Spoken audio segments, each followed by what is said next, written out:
Hola y bienvenidas a todos. Hoy nos vamos a meter de lleno en un texto que funciona casi como una bisagra.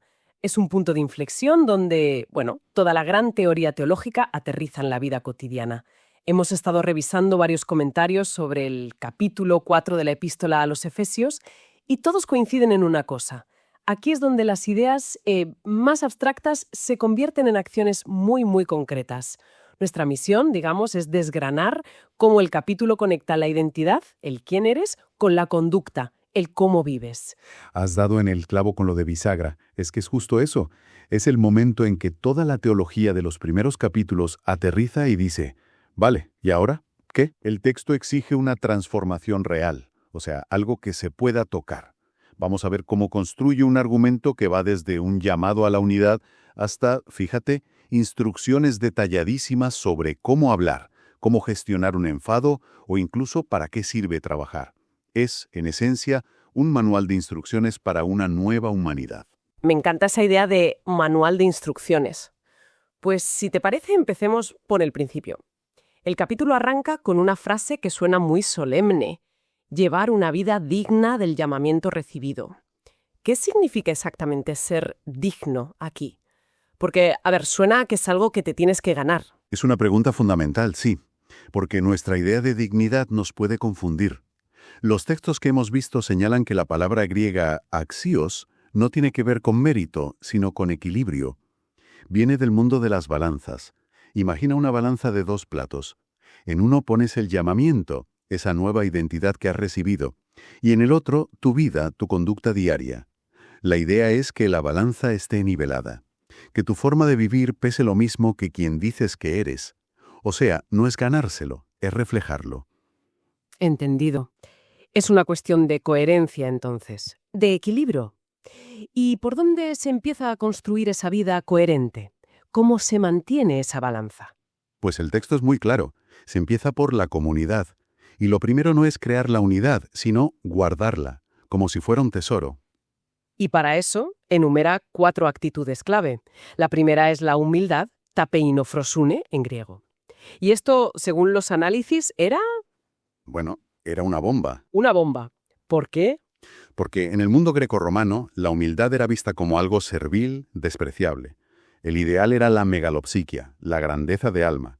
Y el cristianismo llega y lo invierte todo. Pone la humildad como la virtud fundamental. Claro, una inversión de valores total. Después habla de la mansedumbre. Es una palabra que hoy, suena un poco a debilidad, ¿no? A dejarse pisotear. Es otra gran pregunta. Sí, porque el concepto está muy desvirtuado. En el texto original, la mansedumbre no es no tener poder, sino tener poder bajo control. Es la capacidad de tener la razón y la fuerza, pero no usarla para aplastar al otro. Es sufrir una ofensa con paciencia, sin ese deseo de venganza inmediata. Es fortaleza controlada, no debilidad. Vale, eso cambia mucho la perspectiva. La tercera que menciona es la longanimidad, macrozumía. Suena parecida a la paciencia. Es más que paciencia. La traducción literal sería algo así como anchura de ánimo. Es tener un espíritu grande, espacioso, sobre todo para tratar con la gente, con las personas que nos resultan difíciles. Es la capacidad de aguantar provocaciones sin explotar. Y eso nos lleva directamente a la cuarta, que es como la culminación de las otras, el soporte mutuo, anejómenoi. Sobrellevarse unos a otros, pero no apretando los dientes, sino por amor. Estas 4 actitudes son como el cemento, entonces. Pero, ¿qué es lo que unen exactamente? El texto sigue con una lista de 7 unidades. Un cuerpo, un espíritu, una esperanza, un Señor. ¿Es solo una lista o tiene alguna estructura? Tiene una estructura muy bien pensada, sí. Los comentaristas suelen agruparlas en 3 niveles. Primero, los 3 elementos de la experiencia común de la Iglesia. Un solo cuerpo, un solo espíritu, una sola esperanza. Digamos que es el esqueleto. Luego, los 3 elementos que son el fundamento de esa experiencia. Un solo Señor, una sola fe, un solo bautismo. El cimiento. Espera, sobre el bautismo.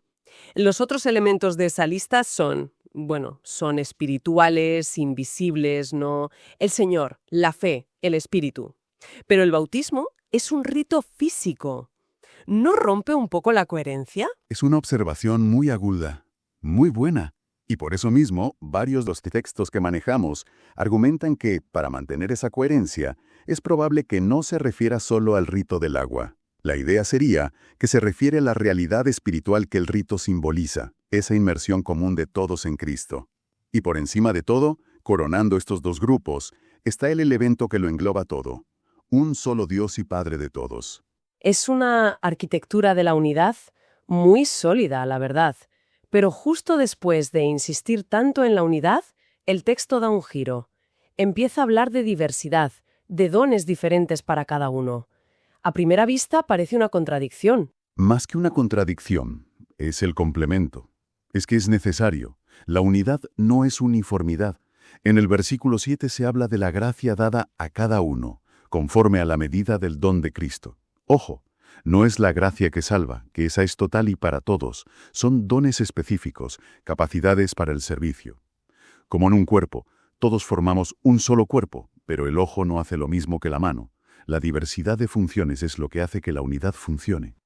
Y aquí es donde la cosa se pone, bueno, para mí, realmente interesante. Porque para explicar de dónde vienen esos dones, el texto cita el Salmo 68 de una forma que siempre me ha parecido confusa. El Salmo dice que Dios recibió dones, pero aquí se escribe que Cristo dio dones. Parece un error. Claro, uno podría pensar que ellos son los que tienen que hacer todo el trabajo en la iglesia. Y ahí es donde el texto, de nuevo, invierte nuestras expectativas. Su función no es acaparar el ministerio, sino todo lo contrario. El versículo 12 dice que están para capacitar a los santos para la obra del ministerio. O sea, la función de los líderes no es hacer todo, es repartir juego, es equipar a cada miembro para que cumpla su propia función. El ministerio, el servicio, no es de una élite, es de todos. Vale, entonces, si todo el mundo está equipado y trabajando, ¿cuál es el objetivo final de todo este engranaje? El versículo 13 lo describe como llegar a la unidad de la fe, a un varón perfecto, a la medida de la estatura de la plenitud de Cristo. Honestamente, suena una meta inalcanzable. Es algo para esta vida. Es una meta que se llama escatológica, o sea, que solo se alcanzará del todo al final de los tiempos, pero vamos caminando hacia ella. Hay un comentarista que usa una analogía que a mí me parece preciosa para explicarlo. Compara la iglesia con un campo en primavera. En primavera ves claramente las vallas que separan cada parcela, ¿verdad? Sí, claro. Pero en verano, cuando el cereal ha crecido alto, miras el paisaje y ya no ves las vallas, solo ves un inmenso y único campo dorado. Esa es la imagen de la unidad madura. Qué buena imagen. O sea que la madurez no borra quiénes somos, las parcelas siguen ahí, pero hace que la unidad sea lo que destaque. Y el texto contrapone esa madurez con lo contrario, con la inmadurez espiritual. La describe como ser niños fluctuantes, nepioie, en griego. La imagen de un barquito sin ancla, a la deriva, zarandeado por vientos de doctrina. Es aterradora. Es aterradora porque es muy real. Y los textos profundizan en cómo se crean esas olas que zarandean al inmaduro. No es un error casual, ¿eh? El lenguaje que se usa es casi el de un estafador. Habla de cubella, una palabra que viene de cubo, de los dados.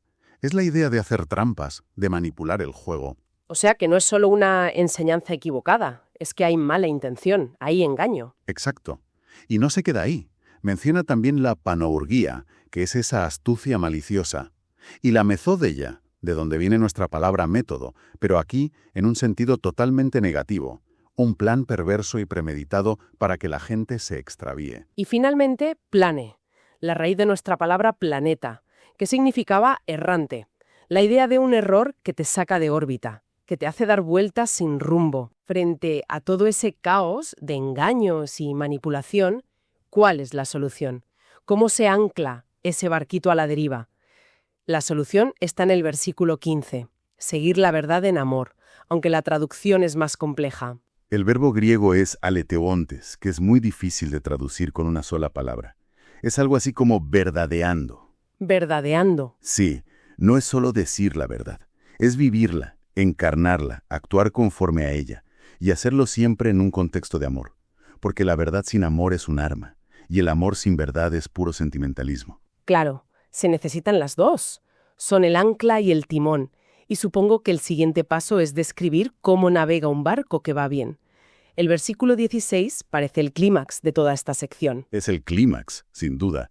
Describe todo el cuerpo bien concertado y unido entre sí, y usa dos participios griegos potentísimos. Uno es sunarmologoumenon, que evoca la idea de miembros articulados, encajados en su sitio perfecto, y el otro es sumbivasomenon, que sugiere que están tejidos juntos, de forma compacta. La idea es que este cuerpo perfectamente ensamblado recibe su crecimiento de la cabeza, que es Cristo. El sustento fluye desde la cabeza a través de cada miembro, y solo si cada uno funciona, el cuerpo entero crece. Es la metáfora definitiva de la interdependencia. Y con esa imagen, el texto pasa a lo ultra práctico. Es como si dijera, vale, esta es la teoría. Ahora, a la vida real.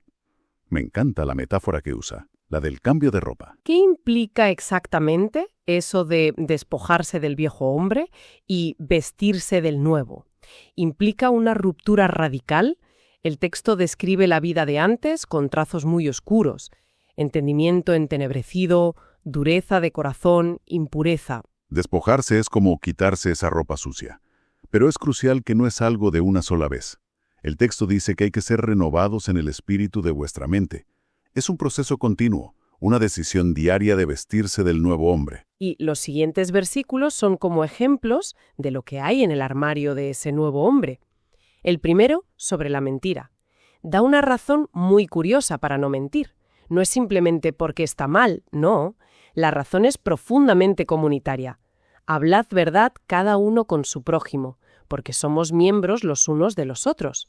Un comentarista citaba a Juan Crisóstomo, que en el siglo IV hacía una pregunta retórica brillante.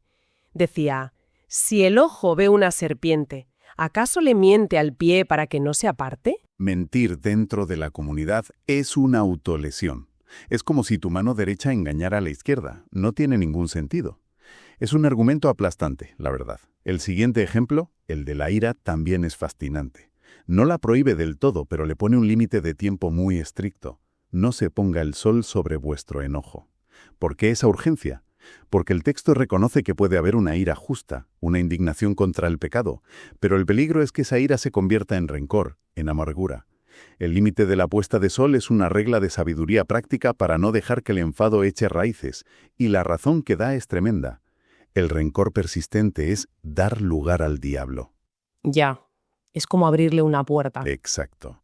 Le das un punto de apoyo desde el que puede hacer mucho más daño. Luego pasa al tema del trabajo. La instrucción de que el que robaba no robe más, sino trabaje, parece lógica. Pero el propósito que le da el trabajo es completamente contracultural, incluso hoy. Totalmente. Fíjate en la lógica del mundo. Trabajamos para acumular, para asegurar nuestro futuro. La lógica del texto es revolucionaria. Trabaje para que tenga que compartir con el que padece necesidad. El propósito último del trabajo no es la acumulación personal, sino la generosidad. Dar se convierte en el motivo para conseguir. Y del trabajo pasa directamente a la boca, al cuidado del lenguaje. Prohíbe toda palabra corrompida. La palabra griega aquí, sapros, es muy gráfica, ¿verdad? Es muy gráfica, sí. Sapros es la palabra que usarías para una fruta podrida, madera en descomposición, algo que se está pudriendo. Y los textos aclaran que no son solo groserías, es cualquier palabra que no edifica. La queja constante, la crítica destructiva, el chisme, el sarcasmo que hiere. El estándar es altísimo. La palabra debe ser una herramienta para construir al otro. Esa conexión entre el lenguaje y edificar al otro es muy potente. Y se conecta con una de las advertencias más solemnes de todo el capítulo, en el versículo 30. Y no contristéis al Espíritu Santo de Dios. La conexión entre hablar mal y, entristecer al espíritu es muy fuerte. ¿Por qué nuestras palabras tienen ese peso? A ver, los textos que hemos analizado ofrecen varias razones profundas. La primera es que el Espíritu Santo es el agente directo de nuestra santificación, de esa transformación interior. Por tanto, cada pecado, especialmente los que se manifiestan en nuestras relaciones con la palabra, es una ofensa directa contra su obra. Un comentarista usaba la imagen de un obrero decorador divino que está embelleciendo el interior del creyente. Cada palabra corrupta es como arrojarle barro a su obra. Le causa dolor, lo contrista. La imagen del decorador divino es muy visual, sí. Los comentarios también mencionan algo sobre la idea del sello. Sí, y es un punto crucial. El texto dice que fuimos sellados con Él para el día de la redención. El Espíritu es la garantía, el sello de autenticidad de que pertenecemos a Dios. Usar esa seguridad como un pasaporte para pecar, como si diera igual cómo vivimos porque el final ya está asegurado, es una ofensa aún mayor. Es despreciar el propósito del sello. El capítulo termina con una lista final. Vicios que hay que desechar y virtudes que hay que adoptar. Como un resumen de este cambio de vestuario espiritual. Exactamente. Es la conclusión práctica. Por un lado, fuera la amargura, que un comentarista, citando a Aristóteles, definía como el espíritu resentido que rehúsa la reconciliación. Fuera el enojo, la ira, la gritería. Todo eso es la ropa vieja. Y en su lugar, la ropa nueva está hecha de benignidad, de misericordia y, sobre todo, de perdón. Y el modelo para ese perdón es el más alto posible, ¿no es así? El más alto imaginable. Perdonándoos unos a otros, como Dios también os perdonó a vosotros en Cristo. La palabra clave aquí, que a veces se nos pasa, es el cómo, katos en griego. Los textos insisten en que no solo indica la razón por la que perdonamos, exige una semejanza en la forma de perdonar. El perdón de Dios en Cristo, incondicional, completo, inmerecido y costoso, se convierte en el estándar para nuestro perdón. No es fácil, pero es el corazón de la vida nueva. Así que, haciendo todo este recorrido, hemos visto un movimiento muy claro, de un llamado elevadísimo a la unidad, a la coherencia, pasando por la necesidad de madurez para no ser engañados. Efectivamente, no hay una división entre doctrina y vida, entre lo que crees y lo que haces. Cada acto cotidiano, cada palabra, cada jornada de trabajo, cómo gestionamos un conflicto, se convierte en el escenario donde se demuestra, o se niega, la realidad de esa nueva identidad. La teología se hace tangible. Y todo esto, al final, nos deja con una idea para darle una vuelta. El texto insiste de principio a fin en que el crecimiento espiritual individual es inseparable de la salud de toda la comunidad. El cuerpo entero crece solo cuando cada miembro funciona. Esto plantea una pregunta importante, sobre todo en una cultura que a menudo valora el individualismo por encima de todo. ¿Qué significa realmente que nuestra salud espiritual personal dependa de manera inseparable de nuestra conexión, servicio y bienestar mutuo con los demás?